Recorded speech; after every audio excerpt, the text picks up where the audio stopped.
Բարի օր, հանրային ռադիոյի եթերում հանրամեդիայի հերթական թողարկումն է շաբաթ օրն 19:00 ես Լևոն Սարդարյանն եմ, եթե մարդիկ կան, որոնք այդ մասին մոռացել են։ Այսօր մենք շարունակելու ենք քննարկել մեդիա դաշտի, լրատվական դաշտի, զանգվածային լրատվամիջոցների խնդիրները, բայց այս անգամ ես որոշեցի, որ փոքր-ինչ այլ ֆորմատով պիտի արվի, որովհետև եթե բոլոր նախորդ թողարկումների ժամանակ մենք ես ավելի ճիշտ զրուցում կամ բանավիճում էի իմ գործընկերների հետ, լրագրողների հետ, լրատվամիջոցների ներկայացուցիչների հետ, այս անգամ որոշեցին մոտարապես այսպես, հայացք դրսից տարբերակ ապահովել, այսինքն զրուցել մարդկանց հետ, որոնք իրենք ուղիղ մեդիայի հետ կապ չունեն կամ կապ ունեն մասնավորապես իրազեկ քաղաքացիների միավորում հասարակական կազմակերպության ծրագրերի համակարգող Դանիել Յոհաննիսյանը եւ հասարակական գործիչ այլևս Գարեգին Միսկարյանը, բարև ձեզ։ Բարև ձեզ։ Պարոնայք, տեսեք, վերջին մեր զրույցների ժամանակ, բանավեճերի ժամանակ հիմնական թեմաներից մեկը դա անհրաժեշտություններ կամ պահանջներ, որ ես պարբերաբար լսում եմ ամենատարբեր կողմերից, որ լրագրողները պետք է լիցենզավորվեն։ Բայց ես այստեղ ունեմ խորը մտահոգություններ այդ առաջարկեր կապված, որովհետև ինչպես ասում են մեր շատ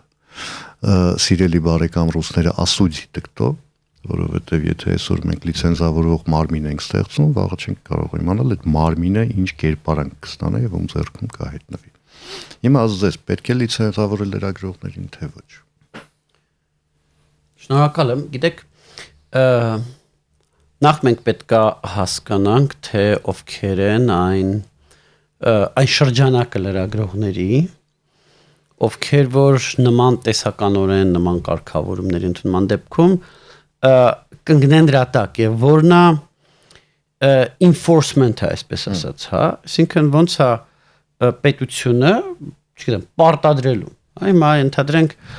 ոնց է պետությունը պարտադրում, որ բոլոր վարորդները լիցենզավորված լինեն, վարորդականի քննություն հանձնած լինեն։ Ասում է ճանապարհին որ մեքենա քշում կանգնացնելու եմ ստուգեմ, վարորդական չունեցա, ուրեմն չի լիցենզավորվել, այդ տերմինով ասած, վարորդական չունի, ուրեմն եւ ասենք տուգանելու եմ։ Լրագրողների դեպքում մի քիչ բարդ է, որտեվ այսօրվա աշխարհում ով է լրագրողը։ Իսկ նկատի ունեմ լրագրմարդ, որ նստած Telegram ալիք է վարում։ Չէ, այստեղ մի հատ ներբություն կա, որը մենք ես էլ դիսկուրսների ժամանակ ինձ անդադ ասում են, այդ ցանկացած մեկը, որը ունի սոցիալական ցանցում գրանցված այդ մարդը, ինքը ըստ էության ինքը լրատվամիջոց է դառնում, բայց լրագրողները որպես այդպես մի քիչ տարբեր են, որովհետև ես բացի նրանից, որ ես ունեմ իրավունքներ, ես ունեմ նաև որոշակի առավելություններ լրագրող լինելով հանդերձ, որովհետև ես կարող եմ մտնել կառավարությունի տարբերություն բլոգերների, ես կարող եմ մտնել խորհրդարան, ես կարող եմ անել հարցադրումներ, որոնց պատասխանները իրենք չեն ստանա, իսկ ինձ պարտավոր է պետության ներկայացուցիչը այդ հարցերի պատասխանը տալ,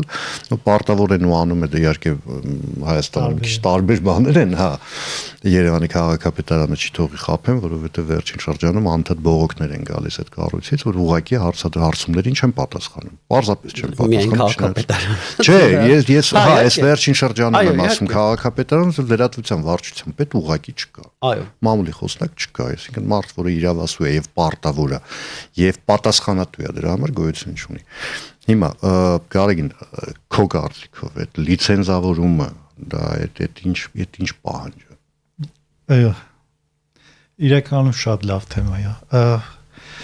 Երևի սկզբից պետքա գնահատել, թե ինչ խնդիր ենք մենք ուզում լուծենք։ Այսինքն, երբ որ մենք ճարտարապետներին լիցենզավորում ենք, դրանից Երևանի ճարտարապետությունը լավը չի դառնում, ցավոք սրտի։ Չնայած մյուս կողմից կարող ենք ասել, որ եթե չլիցենզավորվեր, ավելի վատ է կլիներ, քան կա։ Այդ էլ կա։ Բայց բերել վարորդների կամ ճարտարապետների օրինակ լրագրողների օրինակին համեմատելու այդ շատ վիճահարույց է այն տեսակետից, որ լրագրությունը դասական առումով խոսքի արտադրություն է, այսինքն խոսքը, միտքը արտադրում, տեղեկություն է փոխանցում, տեղեկատվություն է մեկնաբանում եւ այլն։ Ինչը հատուկ է բոլոր մարդկանց։ Եվ ի տարբերություն ճարտարապետության, որ հատուկ հմտություններ է պահանջում, առանձնահատուկ կասեի հմտություններ եւ վարորդական իրավունք ունեցողի, խոսքի իրավունք ունեն բոլորը։ Եվ այստեղ է խնդիրը, որ տեխնոլոգիաների զարգացման հետ կարգավորումները մնացել են նախորդ դարում, բայց մյուս կողմից, եթե մենք փորձենք սառը նայենք, իրականում կարգավորման օբյեկտը չկա արդեն, որովհետև եթե 50 տարի առաջ լրագրողը այն մարդն էր, որը ուներ սահմանափակ աշխատանքային տարածք, սահմանափակ թվով մարդիկ էին եւ ունեին հնարավորություն հանրությանը ներկայացնելու իրենց կամ պետության տեսակետը, դա շատ նման է գրականության, ավելի ճիշտ տպագրության զարգացման փուլի հետ, հա, հեռուստատեսությունը եւ ռադիոն իրենք նման են տպագրության գյուտին։ Երբ որ տպագրության գյուտը եղավ, բոլորին հասանելի չէր մինչև այդ ձեռագիր գրվածքները։ Տպագրությունը հնարավորություն տվեց ընթերցողների լայն շրջանակին ստանալ այն գիտելիքը, որը փոխանցում էր գրողը, եւ ըստ էության գրողը պիտի արժեքավոր բան գրեր, որպիսի այդ պահանջված լիներ եւ դա փոխհատուցեր այն ծախսերը, որը արվում էր տպագրության վրա։ Հետո երբ որ հեռուստատեսությունը եւ ռադիոն զարգացան, այդ ծավալները մեծացան տեղեկատվության, հոսքերի, ինֆորմացիոն դաշտի, ծածկույթի։ Հիմա ինտերնետի դարում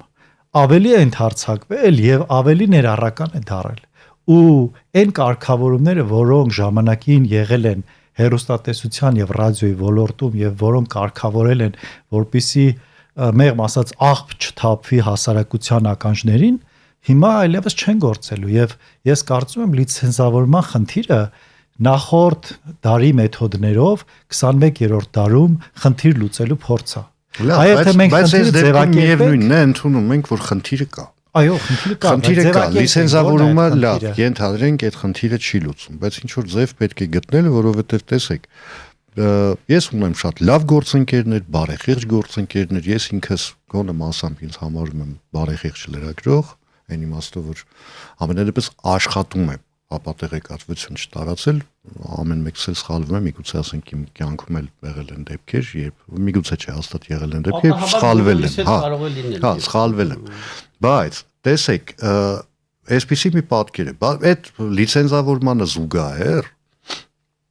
1, 2 կամ 10, չգիտեմ, պայմանական թվեր եմ ասում, անբարեխիղճ մեր գործընկերների պատճառով հերիք չի մեզ ուզում են լիցենզավորեն կամ պահանջում են մեզ լիցենզավորեն ցանկացած բան լիցենզիան հետ վերցնելու պայմանով։ Այլև արդեն տես մեզ ուզում են վառեն, ուզում են ցցի հանեն, ուզում են կախեն, քարատեն եւ այլն, որովհետեւ այսպես համարյա բառացի եմ մեջ բերում բոլոր լրագրողները պետական դավաճաններ են։ Այ մոտավորապես այսպես համընդհանուր ատելություն է սկսում ձևավորվել լրատվական դաշտի շուրջ, ու այդ ատելության միջավայրում ու մթնոլորտում ակնկալել որ լրագրողները կշարունակեն իրենց adekvat բայել, նույնիսկ ամենաadekvat լրագրողները մի քիչ կասկածելի է։ Այո, այդ խնդիրը կա եւ այդ խնդիրը գալիս է, եկեք արձանագրենք փոքրաթիվ լրագրողներից, այդ փոքրաթիվ լրագրողների արածը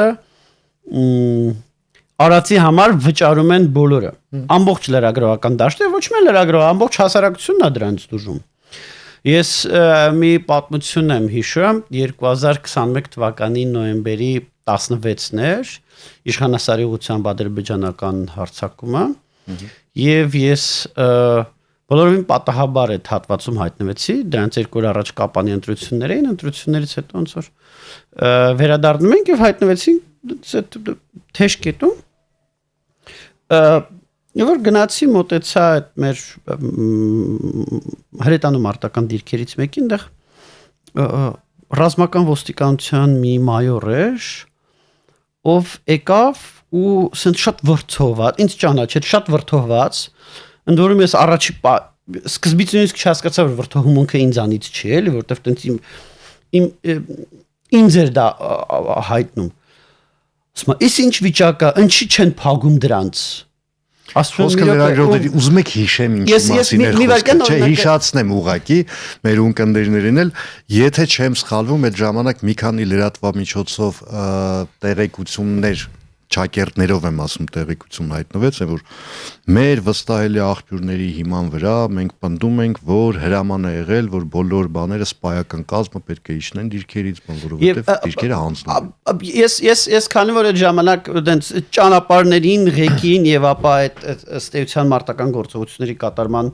տարածքում լրատվական դաշտին առանձնապես չէի հետեւ։ Ասեմ ավելին, ես երևի միջինում հասարակության ներկայացուցիչից ավելի ուշ իմացա որտեղ մարտական գործողություններ կան, որովհետև եթե ուրիշները դա իմացան նորություններից, ես դա ուղղակի մեքենայից տեսա հրետանու համազարգ, էլի տենց հասկացա մի բան են չի, այդտեղ դժվար զորավարություն լիներ։ Այդտեղ հա, պատմությունը է, մայորը ինձ ասում եմ, որ ինչի մասնախոսք, ինչ հաշիվ է։ Ասում է, տեսնում ես ոնց են կռվում տղերք, ու ասենք 200 մետրի վրա հրետանավորները իրոք տենց բավականին ինտենսիվ աշխատում են, էլի ինտենսիվ մարդ են վարում։ Ասում եմ, հասմա, բա պատկերացրա իրանք հավատան այդ գրածներին, որ այս տարածքը արդեն հանձնած է։ Որ իրանք հիմա որ դա կարդան ու հավատան, ես որպես ռազմական ոստիկան չեմ կարողանա իրանք կոպիտ ասած ստիպեմ, որ իրանք պարտականությունները ես արդեն հիշացրեցի ինչ իմաստ է։ Ես այդ ժամանակ իմ գործընկերներին հարցում եմ, ասում եմ, եղբայր, ինչ ես նման տեղեկատվություն տալիս, ասում եմ, խոսքի ազատություն։ Ասում դա խոսքի ազատության իմ իրավունքն է, ես այդ իրավունք, ես ստացել եմ տեղեկատվություն, ես պարտավոր եմ այդ տեղեկատվությունը տարածել։ Հիմա ես էլ լիքը բաներ գիտեմ, որոնք ես չեմ տարածում, նախ որովհետև ես որևէ մեկի նկատմամբ այդ պարտավորությունը չունեմ, առաջինը։ Չէ, դե խոսքի ազատությունը պատասխանատվություն է ընդհանրում, որը մարդիկ չեն կարողանում։ Մենք այդտեղ գալիս ենք այդ լակմուսի թուղթ դա է։ Այսինքն ցանկացած բան, ցանկացած ապա տեղեկատվություն կլինի, չգիտեմ, միտումնավոր խեղաթյուրում կլինի փաստերի, հանգամանքների եւ այլն, այդ խոսքի ազատության սոուսի տակ բերում դնում են վերաններս, դիմացներս, մենք մի մասը հասկանալով խուսափում է այդ կերակուրից, պայմանական ասած, բայց հասարակության մեծամասնությունը չի հասկանում, որտեղ է այդ սոուսը այդ Գիտեք, մի սենց օրինակ բերեմ, էլի, մի քիչ տենց բան գրոտեսկ ինչ-որ առումով։ Պատկերացրեք դուք բան, քրեակատարողական հիմնարկում եք։ Աստված է։ Ահա, բայց ինչ եք ուտելու։ Չէ, կամ ցանկացած սահմանափակված ազատությամբ տեղում եք, չգիտեմ։ Պիոներական ճամբարում։ Պիոներական ճամբարում կամ զորամասում։ Չէ, ավելի լավ է այդ։ Ինչ սնունդ եք։ Այն մյուսը։ Ինչ սնունդ եք ընդունում։ Մեծ հաշվով ինչ սնունդ տալիս են, դա ուտում եք։ Եթե մեծ հաշվով կան ինչ որ մարդիկ, ովքեր պատասխանատու են, որ ձեր ռացիոնը նորմալ լինի, որ ձեր ռացիոնը ինչ որ նորմաների համապատասխանի, ու դուք չեք էլ մտածում ձեր ռացիոնի մասին։ Դուք ոչ կարիք ունեք ձեր ռացիոնի մասին մտածելու, ոչ էլ որ մտածեք ձեր ռացիոնի մասին, դրանց ինչ որ բան փոխվելու է, որովհետև մեկը ուտելու եք այն ինչ որ տալու է, կամ ուտելու եք կամ չեք ուտելու։ Ներողություն, չէ, միջև վերջ ասեմ, էլի։ Հիմա ու դուրս եք գալիս, չգիտեմ, բանտից եք դուրս գալիս, զորացրվում եք կամ պիոներական ճամբարից եք տուն գալիս, եւ արդեն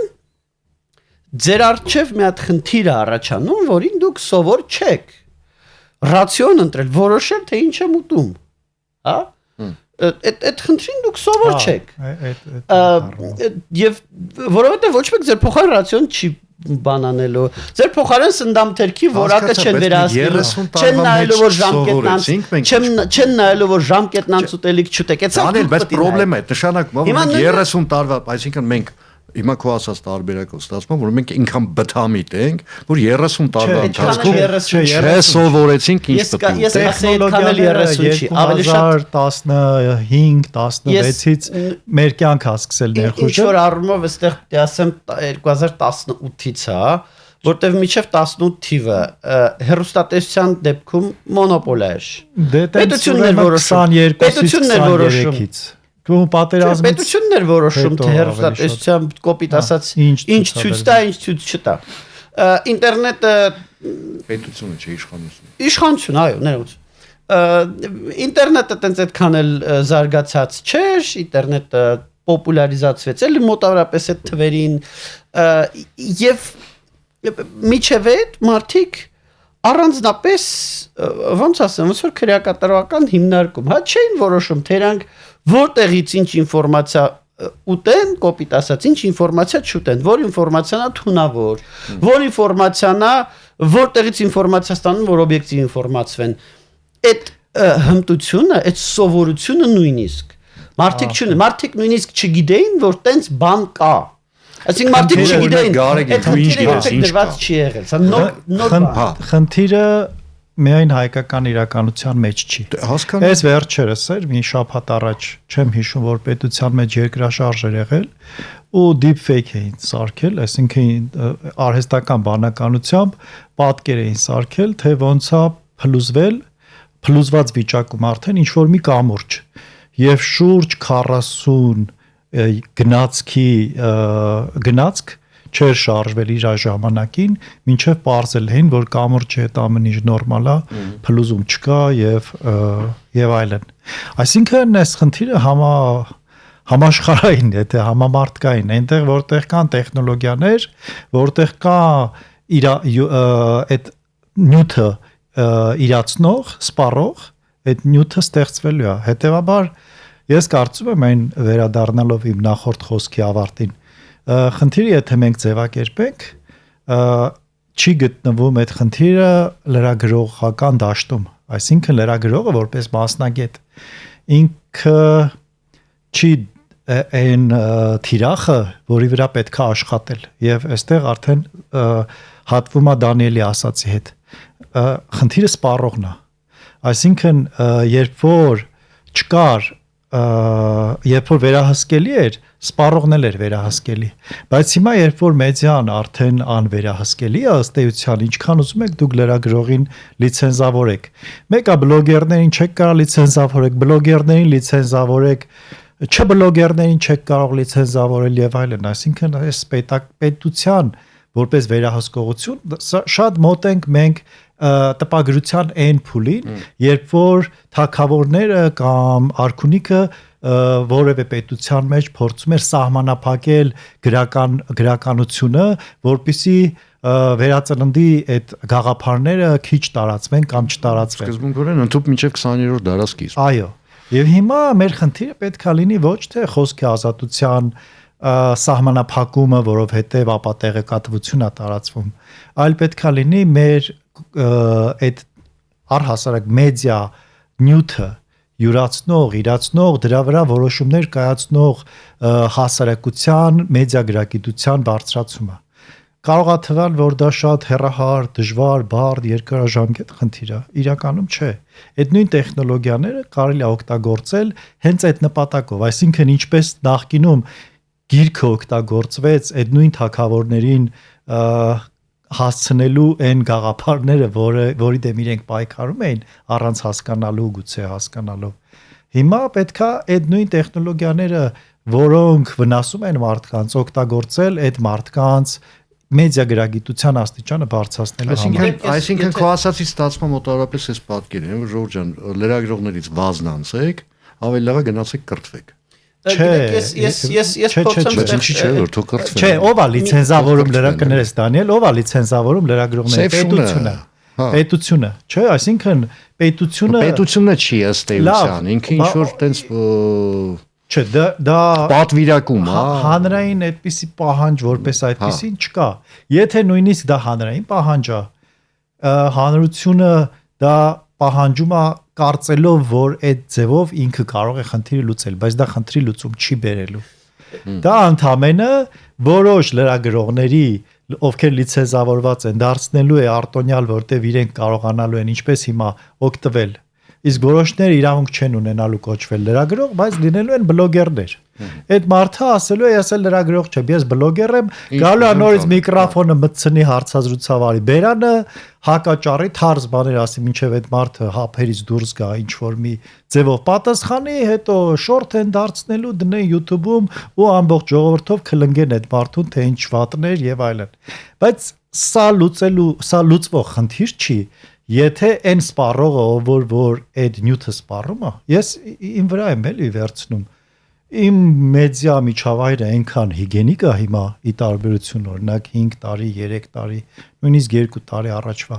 Երբ որ դու գիտակցում ես, թե ինչը կարող ես փոխել եւ ինչ չես կարող փոխել, ինչ ինֆորմացիա տեղեկատվությունը քեզ անհրաժեշտ քո նպատակներին հասնելու, քո գաղափարներ իրագործելու համար եւ որն է քեզ խանգարում, դու սկսում ես ֆիլտրեր օգտագործել։ Մեր խնդիրը այդ օգտատիրոջը գիտակից դարձնելն է, որպեսզի ինքը օգտագործի ֆիլտրերը։ Հենց ֆիլտրերը օգտագործվեց եւ այդ նյութը պահանջարկ չունեցավ, ինքն իրանով մաղվելու է։ Ես տեղ Շտիրլիցի օրինակը հիշեցի, ասում Շտիրլիցը մտածեց իրան դուր եկավ եւ Շտիրլիցը նորից մտածեց, հիմա այդ ուտելիքի օրինակը ճիշտ ասած նոր բերեցի, բայց դուրս եկավ։ Գիտեք, ուտելիքի հետ կապված ոնց են մարդիկ սովորել, որտեվ չգիտեմ, դարեր առաջ ուտելիքը ինչ էր, ուտելիքը շատ պարզ էր, շատ պրիմիտիվ էր, ու տենց իսկ հետո տարբեր բաներ առաջացան, օրինակ առաջացան կոնսերվացված ուտելիքները, կոնսերվաներ, բնականաբար առաջինը մարդիկ տանը իրանք էին սարքում։ Երբ հասկացան, որ եթե կոնսերվան ստերիլ չսարքես, ապա բոտուլիզմով կհիվանաս, կարող է մեռնես։ Երբ որ դա սերունդներ շարունակ մահանում էին, հասկացան, որ ու տենց այդ գիտելիքը ոչ միտեղ դպրոցում չի դասավանդվում, չէ, բայց բոլորը դա գիտեն, ցանկացած տանային տնտեսուհի գիտի, որ չգիտեմ, վարունգները մարինացնելուց պետք է դա անի ստերիլ, երացի եւ այլն։ Հիմա դա դպրոցում չեն դասում, իջել վատա որ դպրոցում այդ սննդամթերքի ռացիոնի հետ կապված ոչինչ չեն դասավանդում, երևի արժեր, բայց դա արդեն մի բան է, որը քիչ թե շատ բոլորս գիտենք։ Բայց էլի նոր բաներ են առաջանում։ Դավիթ Պիպոյանի սրտին յուղ նստեց։ Նոր բաներ են առաջանում, այդ նոր բաներին շատ ուշ ենք սովորում, հա, երբ որ առաջացան, չգիտեմ, այդ բարձր շաքարի պարունակությամբ գազավորված խմելիքները բոլոր ուրախ խմում են, մինչև որ սկսեցինք հասկանալ, որ դա առողջության համար լավ չի, ինչքան մարդ, չգիտեմ, շաքար ստացավ, շաքարից մեռավ, այդ ամեն չի պատճ ու շարունակում է այդ ամեն չէ տեղի ունենալ, միջև որ ինչ որ պահի մարդկությունը կգա նրան դրա լավագույն կներես էլ լավագույն դեղամիջոցը պրոֆեսոր Преображенскийն էր առաջարկել որ ուտելուց առաջ ու հետո երբեք բոլշևիկյան թերթեր մի կարդացել բորմենտալը որ ասում ախր ուրիշ չկաս ուրեմն ոչ մի բան մի կարդա հիմա նույնը ստեղ է կամ դա դանդաղ process-ա լինելու միջև որ մարդիկ հասկանան թե ինչ ուզում եմ ասել սնունդ ինչ լրատվություն ընդունեն, ինչ լրատվություն չընդունեն, ինչ լրատվությունը ոնց ընդունեն, որպեսզի դա խնդրահարույց անդրադարձ չունենա իրանց վրա, կամ դա տևելու է երկար, նու լավ չասենք դարեր, բայց ասենք տասնամյակներ, կամ գոնե երկար տարիներ, կամ դա պետք է լուծել կրթության միջոցով, հա, աշխարհի որոշ երկրներ կրթության միջոցով դա լուծում են, հիմնականում խոսքը հանրակրթության եւ իդեալական չեն լուծում։ Դե հիմա նույնը սննդամթերքի դեպքում ինչ էլ անում ես, մեկը իդեալական չի։ Կամ բայց ներողություն ես օրինակ չէ, քանի որ շատ ուտել չի սիրում, մի քիչ իրան լսեմ։ Բայց այս միտքը, բայց բացի դրանից, ամեն դեպքում մենք տեսնում ենք, որ նույն սննդամթերքի ոլորտում կան պետական կարգավորումներ։ Նենց չի որ ամեն ինչ թողածա նրա վրա, որ մարդիկ իրենք հասկանան ինչ ուտել, ինչ չուտել։ Կապիտալիզացիան ժամկետ չի գործում, այդ կարգավորումներն էլ հա, բայց քիչ շատ կապիտալիզացիան ժամկետ, կաթը գործարանից դուրս է գալի, գրվում է թե քանի օր է պիտանի, երբ արտադրվել պետությունը քիչ շատից վերահսկում է դա, հա, այսինքն ինչ որ կարգավորումներ կան, որոնք գումարվում են մարդկանց գիտելիքներին եւ արդյունքում գալիս է նրան, որ տենց Համարը չեք գործընկերների մի մասը ասում են եկեք գնանք ինքնակարգավորման ճանապարհով, ես ասում եմ ես այդ ճանապարհին չեմ հավատում։ Ժողովուրդ Որովհետև դա մարդը չէ, միտումնավոր մտնում ապատեղեկատվության դաշտ, այդ մարդը ինքնակարգավորվելու որևէ ցանկություն չունի։ Դա բարոյական հարց է, հասկանում ենք։ Բարոյականության հարց է։ Այսինքն եթե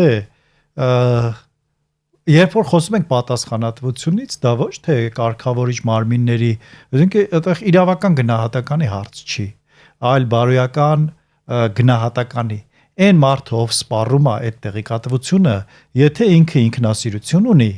այսինքն ինքը գիտի ինչ ասել է արժանապատվություն, իրեն խափող, իրեն ստող, իրեն մոլորության մեջ գցող, լրագրող կլինի, բլոգեր կլինի, սովորական քաղաքացի կլինի, պետքա չհարգի, պետքա չլսի, պետքա չսպառի նրա տված տեղեկատվությունը։ Բայց այդ չհարգանքը տարածվում է բոլորի վրա, ամբողջ խնդրեմը հենց այդտեղից է գալիս նա։ Ես հանդիսանում եմ +374 քաղաքական ինքնորոշման ակումբի նախագահը։ Մեր խնդիրը ինքնորոշման մեջ է իրականում։ Ինքնորոշման բոլոր մակարդակներում։ Անձնային ինքնորոշում, հոգեբանական ինքնորոշում, թվային ինքնորոշում, քաղաքական ինքնորոշում եւ բավարար գիտելիք չունենալու մեջ է առանձնապես, որովհետեւ մենք արժեքներ ասելուց ինչ ասես հասկանվում ենք, բացի ազատությունը, մենք մտածում ենք, որ ազատություն չկա, իսկ եթե կա ազատություն, ապա դա մեզ անպատասխանատու է դարձնում։ Այստեղ ազատության պատասխանատվության հարաբերության մասին է խոսքը, որը բարոյական նորմա, բարոյական երևույթ է, բարոյական գաղափար է։ Դա պետքա կարդալ, կրթվել, իմանալ, ճանաչել, հասկանալ եւ իրացնել այդ իրավունքը։ Քանի դեռ մեր հասարակությունը, եթե Դանիելի ասածին գնանք, այն մարդիկ ովքեր աղբ են իրացնում, դա աղբ արտադրողի խնդիրի չի։ Դա հիմա մեր մոտ ագրավներ կան, չէ, որովհետև կա կերի բազա։ Երբ որ ագրավները վերանալու կերի բազան դրանից չի վերանալու, լավ օրինակ չէր։ Ես հասկանային լեգուրա տանում, ես էլ չհասա։ Բայց իրականում սպառողը երբ որ չեղավ, այդ պրոդուկտը արտադրելը դառնալու է անիմաստ։ Եթե տեղեկատվություն յուրացնողը գիտակից Ես հասկանում եմ ինչ ես ասում։ Դու ասում ես մոտավորապես այն քաղաքական խոսույթը մոտավորապես, որ ասում մարդիկ ոտքերով են քվեարկում, այսինքն եթե երկրում իրավիճակը վատ է, մարդիկ գնում են այդ երկրից, հա։ Այսինքն եթե լրատվական դաշտի այս կամ այն հատվածում իրավիճակը վատ է, մարդիկ այդտեղից գնում են, այսինքն հետեւաբար նույնիսկ եթե գնանք պատվիրված նյութերի վրա, չեմ հավատում, որ լրագրողներ կան, որոնք պատվերով են աշխատում, բայց եթե հա իհարկե, բայց եթե նույնիսկ այդպիսիները կան, հա, այդ մարդիկ ուղղակի զրկվում են իրենց պատվերներից, որովհետև իրենց կարդացող չկա, այսինքն այդ պրոդուկտը վաճառելու սուբյեկտը գնացել է ուրիշ տեղ, հա։ Այո, թվային եւ ալգորիթմային կներես կարևոր բանը, ալգորիթմային ինքնորոշում կա, այսինքն երբ որ մենք սպառում ենք ինտերնետով, մենք խոսում ենք բաների մասին, որը կարող է մենք ենք իրար ուղարկում, բայց շատ բաներ մենք իրար չենք ուղարկում, բայց մենք դա սպառում ենք, որովհետև ալգորիթմն է որոշում, թե ում ինչ ցույց տա, այսինքն մենք դառնում ենք ալգորիթմների ստրուկը։ Մեր կախվածությունը, այդ ծրագրի խնդիրը մեր ուշադրությունը իր վրա կենտրոնացնելն է։ Եվ եթե մենք գիտակից չենք, եթե մենք չենք հասկանում, որ մենք ուղակի գործիք ենք, սուբյեկտ չենք, մենք օբյեկտ ենք, որին օգտագործում է այդ մեդիա հարթակը կամ լրատվական կամ սոցիալական ցանցը, ուրեմն մենք տեղ ունենք դեռ գիտելիք ստանալու Այդ նշանակում է, որ պիտի գնանք կրթական համակարգի վրա, որը պիտի զարգացնի մարդու սուբյեկտայնությունը, ճիշտ է։ Այսինքն քննադատական մտածողությունը եւ դա միայն այն որ կրթական համակարգի դաշտում է լուծումների զգալի մասին, թվում է այդտեղ բանավեճ չկա, բայց նաև բանավեճ չկա այն հարցում, որ դա շատ դանդաղ process է։ Չէ, համաձայն չէ, բացարձակ։ Շատ արագ դա կարա լինի, որովհետև այդ խնդիրը այստեղ բացարձակ այն սերունդը չի, որը մեծանում է։ Այդ գիտելիքը նույն տեխնոլոգիաներով կարելի է տալ հասուն մարդուն։ Չէ, ներողություն, հասուն մարդուն չես կարող հումանիտար գիտելիքներ մեծ ծավալ կարաս թիրախային տալ, պետքա թեստ անել։ Տեղեկություն տաս ոնց արհեստական բանականությամբ մարդը եթե ցանկություն ունի գիտելիք ստանալու։ Այստեղ բայց ես ուզում եմ նաև հետևյալը ասել, ամեն դեպքում կարգավորումների ավելացում հստակ անհրաժեշտ է։ Եվ այդ կարգավորումները ճիշտ է լրատվամիջոցի տարբերություն սննդամթերքի ոլորտի իշխանության հետ հաճախ շահերի բախում ունի, այսինքն իշխանությունը կարա մոտիվացված լինի ինչ որ լրատվամիջոցի ինչ որ քայլերի վրա աչք փակել կամ հակառակը աչք չփակել, պայմանավորված նրանով այդ լրատվամիջոցի իշխանությանը քննադատում է թե չի քննադատում։ Եվ այստեղ այդ խնդիրը կա, եւ այստեղ մեծ տարբերություն կա սննդամթերքին բերած օրինակի եւ լրատվական դաշտի հետ կապված։ Բայց կան բաներ, որոնք որ կարելի է անել, օրինակ ֆինանսական թափանցիկությունը։ Օրինակ բոլորը տեսնեն, թե X լրատվամիջոցը որտեղից է ֆինանսավորվում, ով է X լրատվամիջոցին վճարում։ Մարդիկ տեսնեն, թե այդ լրատվամիջոցի լրագրողները ոնց են ֆինանսավորում, ինչպես են Դանիել, դա օգնի են մարդուն, ով որ իրեն հարց է տալիս։ Ինչու էս լրատվականը ասեց այս բանը։ Կարևոր է, որպեսզի այդ հարցը մարդիկ տան։ Դու գնա, շատ կարևոր է, որպեսզի այդ հարցը մարդիկ տան, բայց նաև պետքա լինեն գործիքներ, թափանցիկության գործիքներ, որոնք որ դա կապահովեն։ Գիտեք, սա ինչ որ առումով ընտրություններին անման։ Օրինակ ազգային ժողովի падգամավորներին պետությունը չի որոշում, չէ՞, ով պետք է լինի ազգային ժողովի падգամավոր, թե չէ։ Ժողովուրդն է որոշում ընտրություններով։ Բայց ժողովուրդը այդ որոշելու ընթացքում նայում է, այս մարդը ով է, այս մարդը ինչացու է, այս մարդը, չգիտեմ, օլիգարխա թե համեստ աշխատավարձով ապրող մարդ է։ Այ կարևորը նույնը մոտավորապես բերել լրագրողական դաշտ։ Ասել մի րոպե, այս լրագրողը ասում է, որ ինքը ունի, չգիտեմ, տարեկան 1 միլիոն դրամի ֆինանսավորում, բայց այն օրը, չգիտեմ, սրահից նոր մեքենա է գնել։ Այդ ոնց։ Այդ պետի կոմիտեի հիմնական գործառույթն է։ Չէ, բայց լավ, հիմա ամփոփելու ուղղակի հիմա մեր զրույցը հանրությունն էլ իր եզրակացները։ Ես խոստանում եմ, մենք հենց շարունակենք այս թեմայով խոսել, մի օր էլի առիթ կստեղծեմ, ամփոփելու ուղղակի Դանիելի սիրելի թեմայով ամփոփեմ, այդ ուտելիքի հետ կապված արգելի ունկնդիրներ, հետևորդներ։ Հիմա հիշեք, որ անհաջող սնունդը օրգանիզմից կարելի է մաքրել ստամոքսի լվացմամբ կամ ասենք ծայրահեղ դեպքում հոգնայով։ Իսկ ցանկացած հիմարություն, որ դուք կարդում եք, երբեք չեք մոռանալու։ Հիմարություններ մի կարդացեք։ Հիշեցնում եմ այսօր իմ զրուցակիցներն էին, որոնք իրար հետ ավելի շատ վիճեցին, քան իմ Դանիել Իվանեսյանն ու Գարեգին Միսկարյանը, ես Լևոն Սարդարանն եմ, կհանդիպենք արդեն գալիք շաբաթ օրը, նույն ժամին, նույն վայրում, հաջողություն։